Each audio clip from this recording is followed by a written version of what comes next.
bertemu dalam bingkai hari jadi ulang tahun Kabupaten Bima sekaligus menyambut 1 Muharram yang malam ini sudah masuk di penghujung. Besok hari Jumat, hari Sabtu hari terakhir, dan hari Ahad kita sudah masuk 1 Muharram. Umat Islam sebelumnya tidak punya kalender. Makanya Nabi Muhammad SAW itu diajarkan di sekolah. Nabi Muhammad lahir pada tahun gajah. Ustadz Abdul Somad lahir tahun apa? Pertanyaannya salah. Ustadz Muhammad lahir tahun berapa? Abdul Somad lahir 1977. Sekarang 2022, ya sekitar 25-20 berapa. Beda sama Nabi Muhammad SAW. Zaman itu tidak ada tahunnya. Jadi seringkali dikaitkan dengan zaman, dengan masa. Orang yang belum punya kalender biasanya dikaitkan dengan musim. Kalau kebetulan musim banjir bandang, berarti lahirnya pada tahun banjir. Orang yang lahir tahun lalu itu kalau susah ngingatnya pasti nanti setelah 20 tahun. Kau lahir kapan? Itu tahun Covid. Kau tahun kapan? Tahun masker. Kau tahun kapan? Tahun online. Setiap orang yang belum punya kalender setahunnya diikatkan, dilekatkan supaya punya pengetahuan dengan apa yang terjadi pada zaman itu. Betul? Betul. Jadi zaman Nabi Muhammad SAW, bangsa Arab primitif, tidak bisa menulis, tidak bisa membaca, dan belum punya kalender. Hari berganti, musim berubah.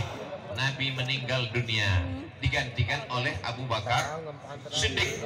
Abu Bakar jadi khalifah 2 tahun, tidak ada kalender. Meninggal Abu Bakar Siddiq, digantikan oleh Amirul Mukminin Umar bin Khattab. Pada masa Umar bin Khattab ada seorang gubernur bernama Abu Musa al-Ash'ari. Siapa namanya? Abu Musa al-Ash'ari. Enaknya kalau kita dengar ceramah rame-rame, nggak bisa jawab, tinggal gerakkan aja mulut. Namanya Abu Musa al-Ash'ari. Abu Musa al-Ash'ari menjadi gubernur. Setiap kali tetangga kirim surat, ada tanggalnya, ada bulannya. Ustadz Somad itu megang surat apa? Ini bukan surat. Ada 2 kalimat yang tertulis di sini. Yang pertama, Bone Haba. Nah, Bone Haba. Kedua, Kalembuade. Lembo Ade.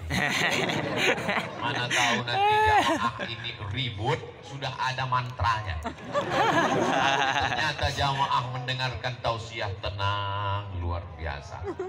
Ini namanya pawang-pawang sedang bekerja. Pada saat dikirimkan surat, tolonglah wahai Umar bin Khattab, buatkan kami kalender. Maka bingung mau membuat kalender ini tahun apa. Akhirnya berkumpullah senior-senior. Senior itu artinya orang yang dituakan, itu senior. Ada juga kawan saya senior, senang istri orang. Lalu jangan yang ringan, jangan yang itu, jangan ringan. Lalu kemudian berkumpullah sahabat, ditanya, kita ini umat Islam mau buat kalender, kira-kira tanggal 1-nya dimulai kapan? Akhirnya pertama memberikan pendapat. Saya berpendapat. Pendapat kamu apa? Bagaimana kalau kalender Islam itu dimulai dari kelahiran Nabi Muhammad SAW? Tahun 1-nya adalah tahun lahir Nabi. Seandainya kalender kita dimulai dari lahirnya Nabi, maka kalender kita namanya bukan hijrah, tapi namanya miladiyah. Karena lahir artinya bahasa Arabnya milad. Selamat hari milad Kabupaten Bima. Milad itu artinya lahir. Jangan nanti anak kita pulang ke rumah nanya, tadi siapa yang ceramah? Ustadz Somad. Dalam rangka apa? Dalam rangka milad. Milad itu artinya apa? Jangan banyak-banyak tanya. Banyak tanya masuk neraka. Milad artinya lahir. Selamat hari milad. Lalu kemudian tidak setuju. Saya tidak setuju kalau kalender Islam dimulai hari milad Nabi. Kenapa? Karena saat Nabi lahir, yang mabuk tetap mabuk, yang berzina tetap berzina, mohon maaf, yang khamar tetap minum khamar. Kelahiran Nabi Muhammad SAW tidak semuanya memuliakan, tidak semuanya menghormati. mereka tetap melakukan perbuatan maksiat. Akhirnya musyawarah diteruskan. Ada pendapat yang kedua. Saya punya pendapat. Apa pendapat kamu? Bagaimana kalau kalendernya dimulai dari sejak Nabi dapat wahyu?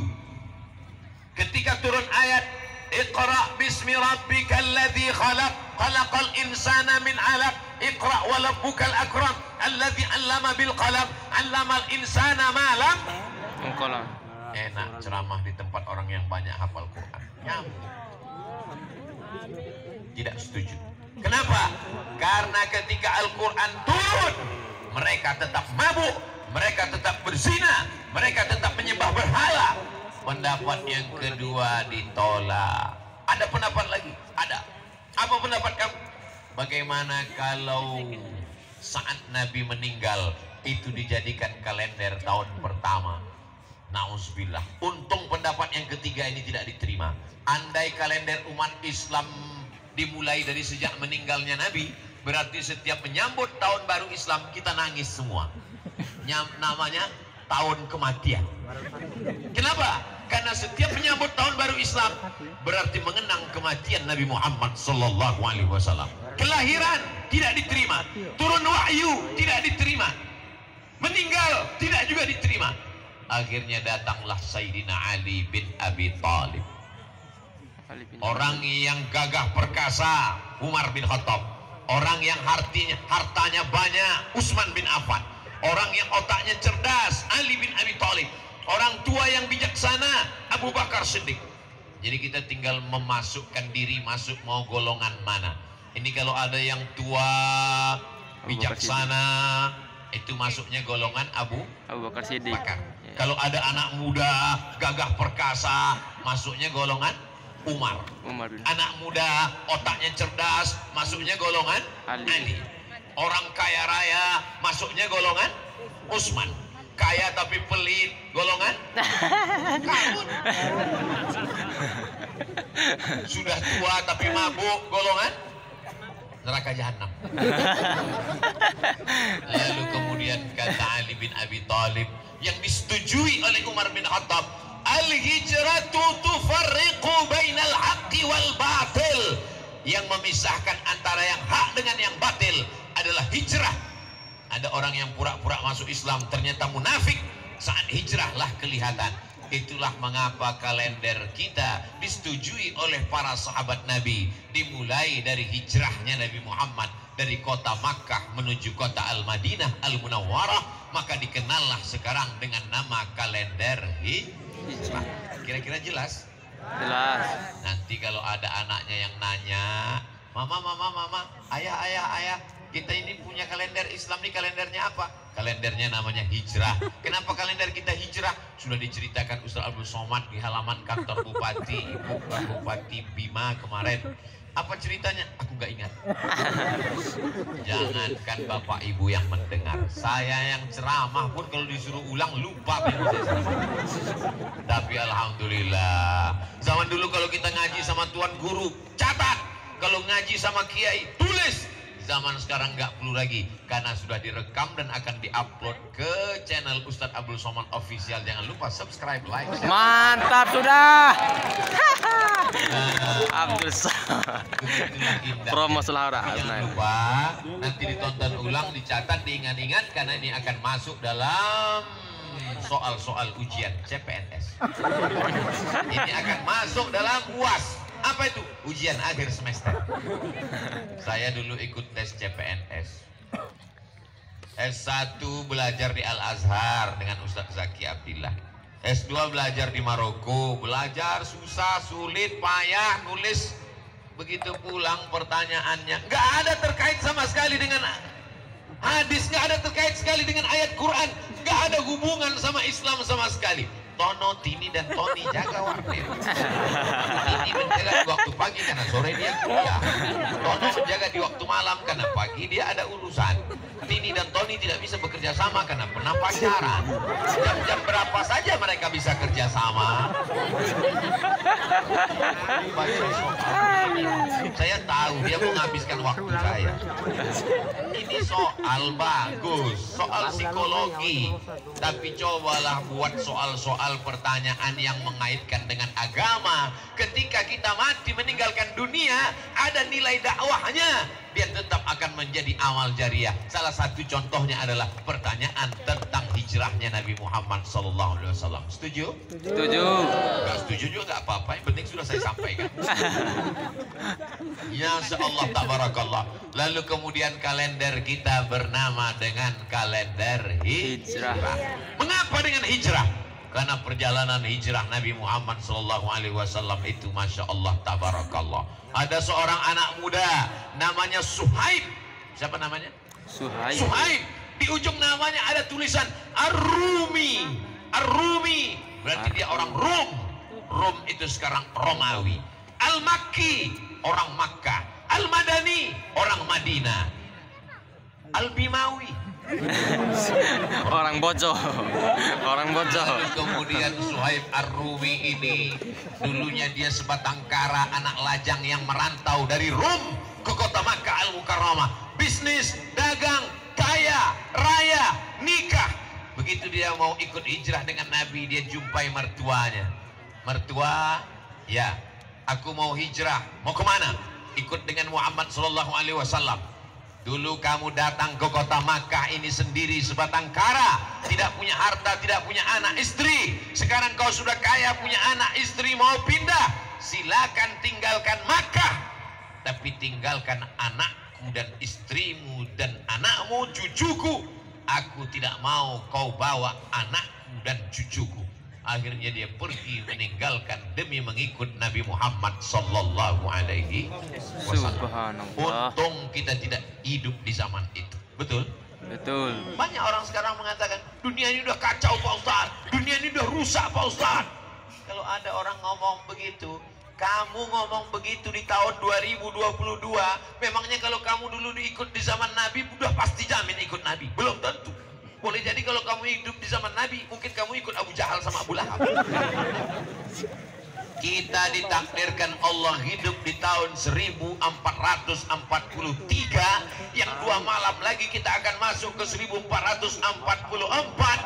Itu menurut ilmu Allah. Memang sekarang kita layak. Kita syukuri saja nikmat ini dengan beramal soleh, bukan soman.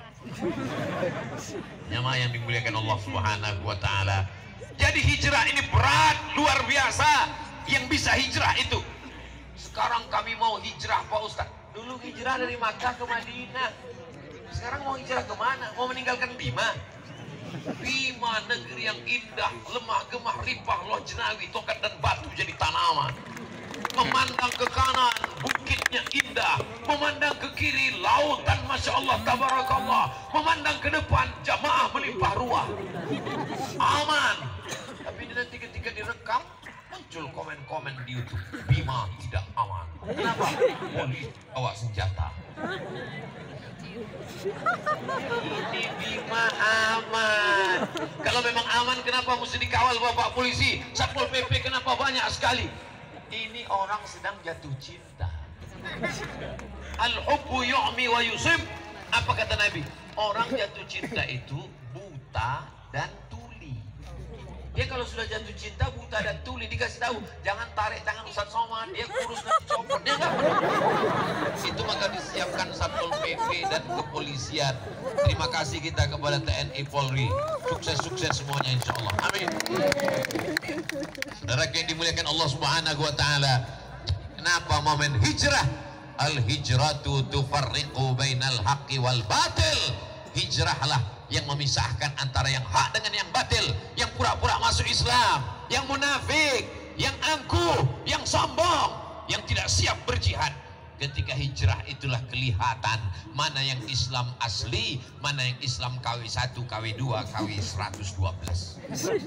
Sekarang kita tidak lagi dituntut untuk pindah. Jangan pindah dari Bima. Hiduplah di Bima. Kalaupun mau pergi karena sekolah, kalaupun mau pergi menuntut ilmu, kalaupun mau pergi karena buka usaha, tapi tetap akan membangun Bima menjadi tetap negeri baldatun thayyibatun wa rabbun. Bima ini sebelum Indonesia merdeka, apakah orangnya tinggal di hutan, di gunung, di laut, di gua? Tidak. Dia adalah kerajaan, betul? Dia punya sultan, betul? Tapi dia cinta dengan negara kesatuan Republik Indonesia. Dia bergabung dengan negara kesatuan Republik Indonesia.